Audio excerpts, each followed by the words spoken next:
Presidente, muchas gracias. Secretaria, secretario, compañeros, muy buenos días tengan todas y todos ustedes. Vamos a hacer una especie de recuento final sobre lo que ocurrió en la epidemia para destacar las características fundamentales de cómo lo experimentamos en el país y sobre todo también tener una perspectiva de lo que ocurrió en otros países para tener una noción clara de cómo se presentó en México y en parte cómo fue la respuesta. Tenemos la información gráfica. Esta es nuestra curva epidémica de agregación semanal, muy conocida ya por todos ustedes. Y lo que vemos es que característicamente en México se presentaron estas 4 olas o 4 ciclos o 4 picos epidémicos. En otras regiones del mundo llegaron a ser 5, 6 o 7. Esto no tiene mayor implicación que la situación de que en cada una de estas oleadas epidémicas hubo una situación de estrés, una situación, por supuesto, de preocupación, pero también de reto para el Sistema Nacional de Salud para poder enfrentar el problema. Esto lo hemos dicho muchas veces, es un hecho conocido y constatado y constatable por todas y todos los mexicanos. Arrancamos la epidemia con un sistema de salud que estaba en ruinas, producto de un desmantelamiento progresivo a lo largo de los últimos 30 o 40 años. Por eso fue crucial arrancar con la posibilidad de reducir la velocidad de contagios con medidas extremas, que en su momento en México le llamamos la Jornada Nacional de Sana Distancia. Esto lo que nos permitió, y esos fueron siempre los objetivos técnicos, fue reducir la transmisión, hacer más lenta la propagación territorial de la epidemia y con ello ganar tiempo para poder poner en funcionamiento unidades especiales COVID conforme fuimos haciendo la reconversión hospitalaria. Como se puede ver en el perfil de la epidemia, el perfil está representado por esta imagen.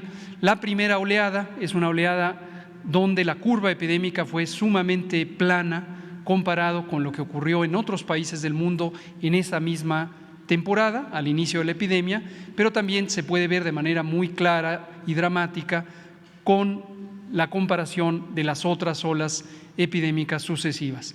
La primera ola muy plana, producto de las intervenciones de salud pública que nos permitieron ganar tiempo para poder habilitar los hospitales y atender a todas las personas.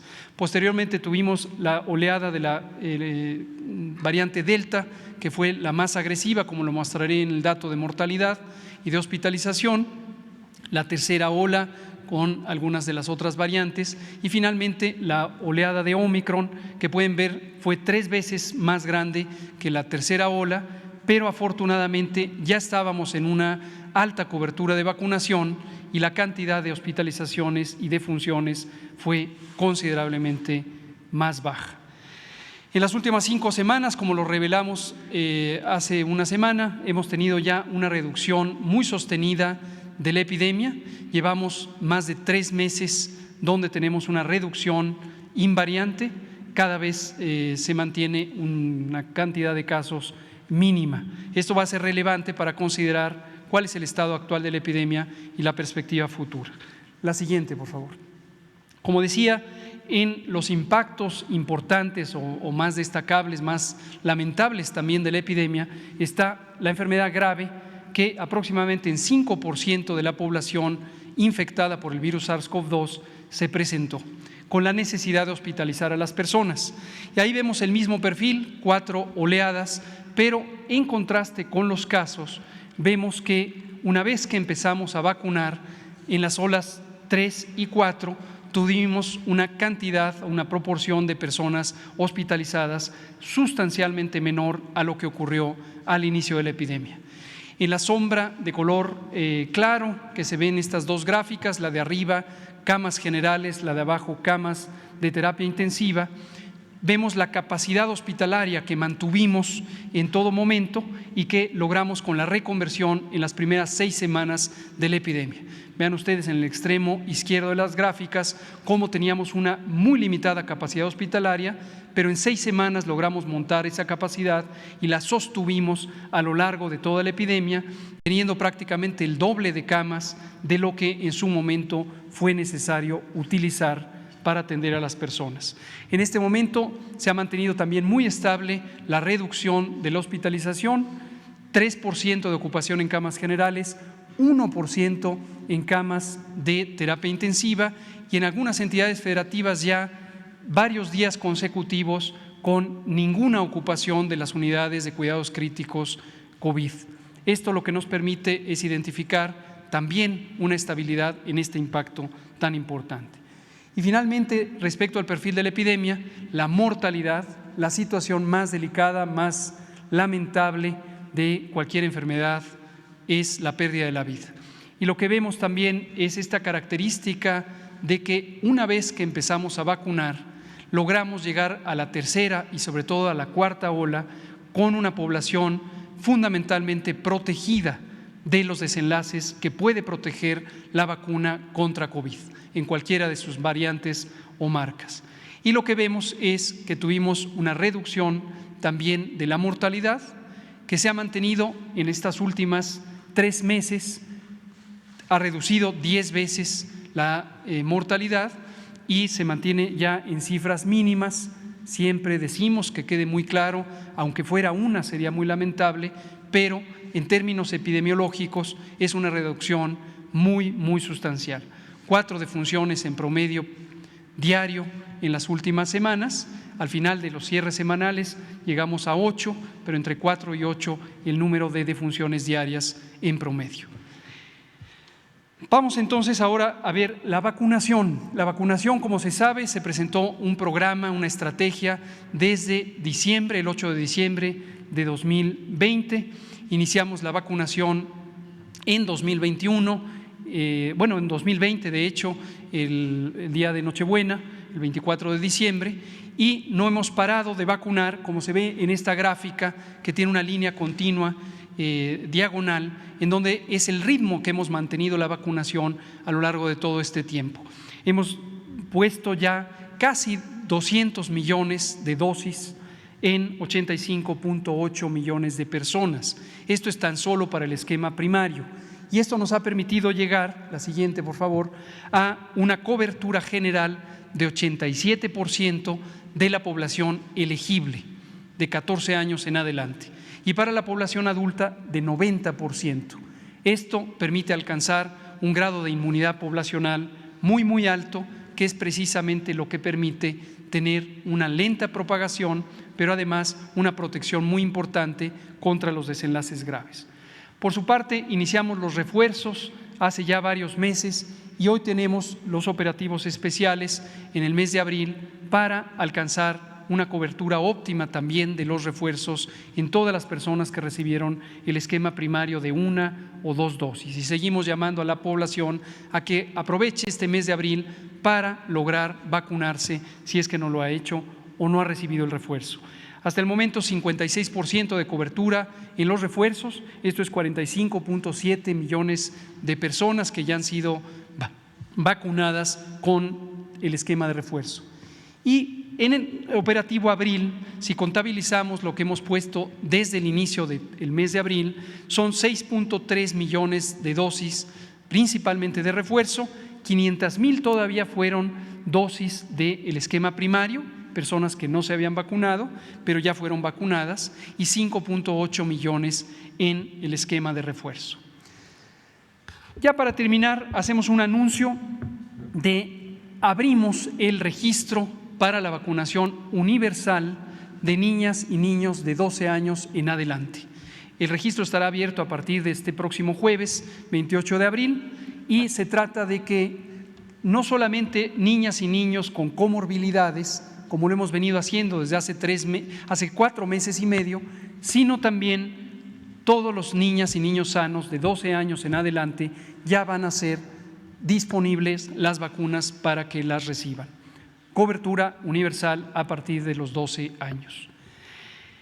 Lo penúltimo que quiero comentar son 2 elementos. ¿Cuál fue el impacto general en México? Como lo fue en cualquier otra parte del mundo, un impacto muy lamentable. Nunca es deseable una pandemia, nunca se sale victorioso o satisfecho de haber vivido una pandemia. Lo importante es haber tenido la decisión, la capacidad y la claridad para actuar de manera inmediata y oportuna, haber reducido los impactos de una epidemia que es inevitable para el mundo entero, la más grande epidemia en los últimos 100 años, y que afectó a toda la población del mundo, a todos los 7.000 millones de habitantes del mundo. Y en cada país establecimos las acciones necesarias para reducir estos impactos. Primero, como ya dijimos repetidamente, reducir la transmisión, aplanar la curva y lograr tener la capacidad de respuesta. Segundo, haber atendido a todas las personas que lo necesitaron en las unidades hospitalarias. Tercero, cuando apareció, porque se logró desarrollar la vacuna, haberla aplicado, y estuvimos entre los primeros 10 países del mundo que empezaron a vacunar a su población. Y hemos logrado, como dije, ya una cobertura muy grande.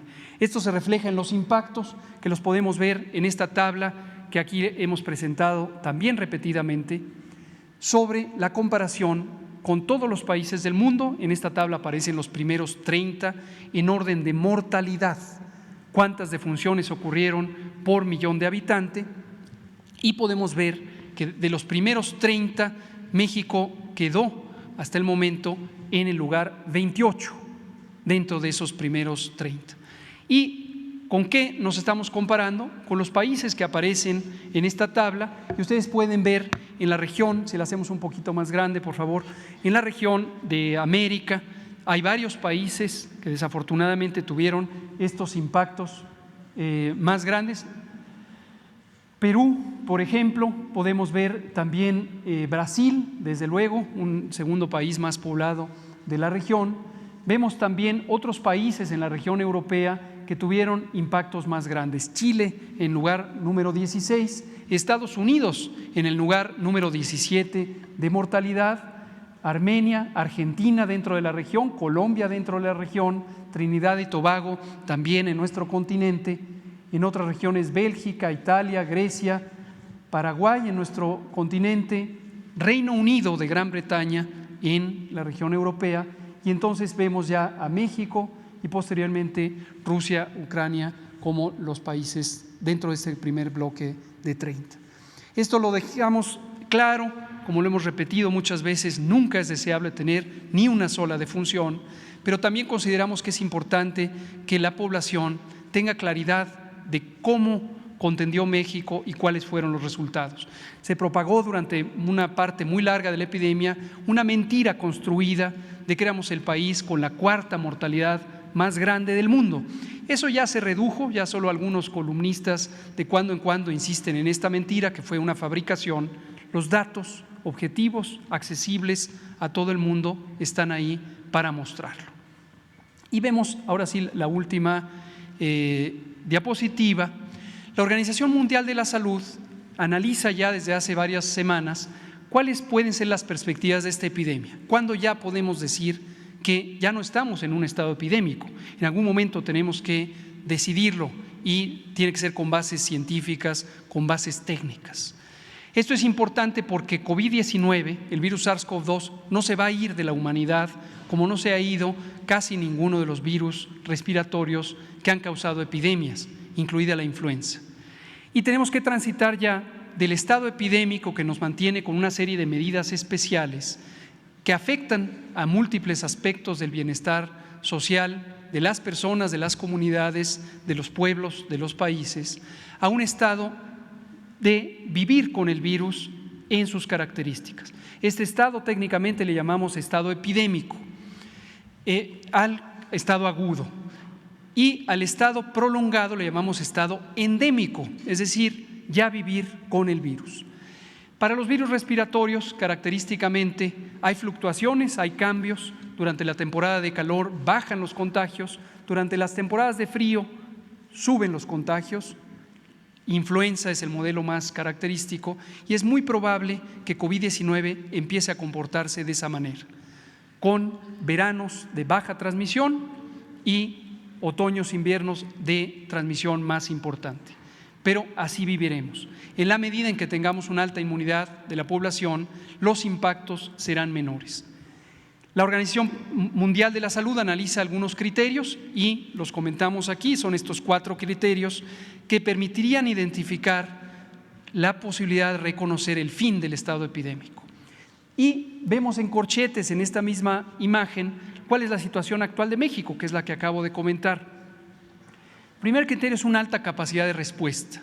Nosotros mantuvimos el doble de camas disponibles en todo momento y ahora tenemos una ocupación menor al 2% promedio de las unidades COVID. Tenemos una alta capacidad de respuesta. Alta cobertura de vacunación. En población adulta hemos logrado 90%, en promedio tenemos 87% para la población elegible, alta cobertura de vacunación, alta inmunidad poblacional. Muy pocos fallecidos, ya dijimos, en promedio menos de 4 diarios y muy pocos casos reconocibles, menos de 300 diarios en todo el país. Entonces, con base en estos criterios, aunque todavía están por formalizarse por parte de la OMS, podemos identificar que en México estamos ya cerrando el ciclo epidémico y transitando a el estado endémico. Y por tanto, y esto es lo último que comento, como acaba de decir el presidente, el pulso de la salud también cambia de fase. En su momento cerramos las conferencias vespertinas como una necesidad de información diaria. Hoy estamos cerrando esta información con ciclos en la conferencia matutina.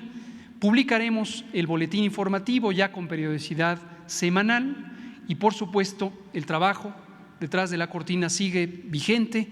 Las unidades de salud pública del país nos mantenemos activos para vigilar el curso de esta y cualquier otra epidemia y cualquier situación relevante. Muchas gracias, presidente.